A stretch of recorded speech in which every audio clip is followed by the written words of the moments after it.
हाँ, तो इस प्रकार से भगवान की लीला का सब वर्णन सुखदेव जी ने राजा परीक्षित को सुनाया। 9वें स्कंद में सूर्यवंश का वर्णन किया।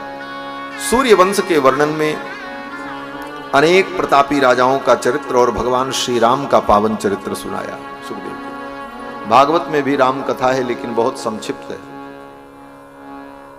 राम कथा सुनाते हुए श्री सुखदेव जी ने राजा परीक्षित को राम जी के जो पूर्वज थे, बड़े बड़े प्रतापी राजा इक्ष्वाकु इत्यादि, उनके चरित्र को सुनाया।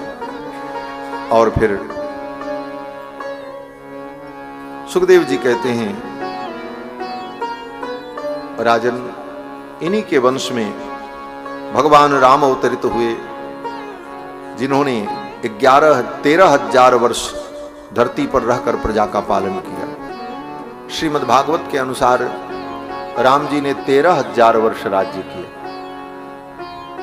रामायण के अनुसार 11,000 वर्ष का वर्णन और भागवत जी के अनुसार 13,000 वर्ष तक भगवान ने प्रजा का पालन किया। अब ये दोनों अंतर क्यों है?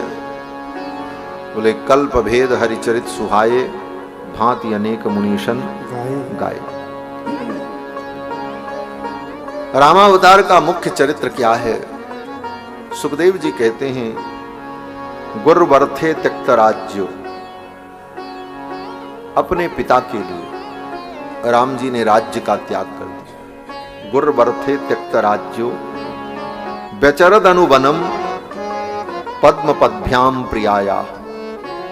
पिता के वचनों को मान करके भगवान नंगे पांव जंगल जंगल भ्रमण करते हैं। रघुनाथ जी, पद्म पद्भ्याम, कैसे पद्भ्याम, किन चरणों से भगवान जंगल में विचरण कर रहे हैं? तो भगवान के चरणों की विशेषता बता रहे हैं सुखदेव जी। कैसे चरण? बोले, प्रियाया पाणिस्पर्शा क्षमाभ्याम।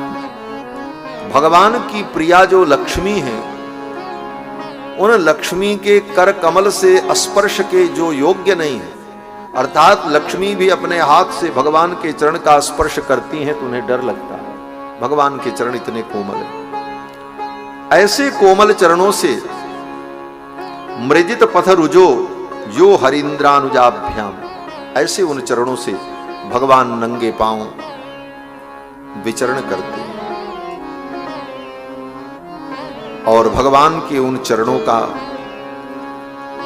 बड़े बड़े योगी, बड़े बड़े मुनि, बड़े बड़े महात्मा ध्यान करते हैं।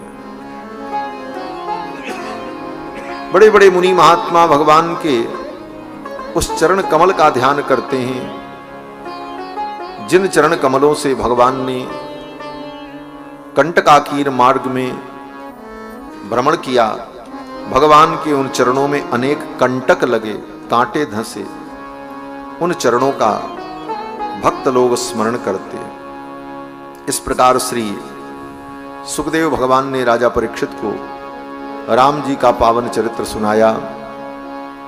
इसके बाद भगवान श्री कृष्ण का संक्षिप्त चरित्र सुखदेव जी ने राजा परीक्षित को सुनाया। जैसे राम जी का चरित्र संक्षेप में सुना दिया, ऐसे कृष्ण भगवान का भी सुना दिया। द्वापर युग था, पृथ्वी पर सर्वत्र बड़े बड़े अधर्मी राजाओं के द्वारा अधर्म होने लगा, प्रजा का शोषण होने लगा। तो भगवान मथुरा मंडल में वसुदेव जी के पुत्र बनकर के प्रकट हुए। 10 वर्ष वृंदावन में रहे, फिर मथुरा आए, कंस को मारा और फिर द्वारिकापुरी बसाई। महाभारत युद्ध में पांडव का पक्ष लेकर के धर्म की रक्षा की और 125 वर्ष तक इस धरा मंडल पर विराजमान रहे। और फिर भगवान ने अपनी लीला का स्मरण किया, अपने धाम चले गए। बोलो श्री कृष्णचंद्र भगवान की। यही कृष्ण कथा है, इतना ही तो है।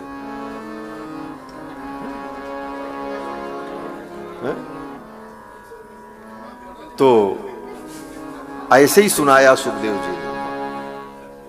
सुखदेव जी ने ऐसे ही सुनाया राजा परीक्षित को, जैसे हमने आपको थोड़े में बता दिया। तब राजा परीक्षित जी ने कहा, क्या कहा? परीक्षित जी ने कहा कि कथितो वंश विस्तारो भवता सोम सूर्ययोः। सूर्य वंश और चंद्र वंश का आपने बड़े विस्तार से वर्णन किया, और जिन भगवान की कथा सुनने के लिए मैं व्याकुल था, उन भगवान गोविंद कृष्ण की कथा को आपने इतने संक्षेप में सुना दी। आप विस्तार से सुनाओ।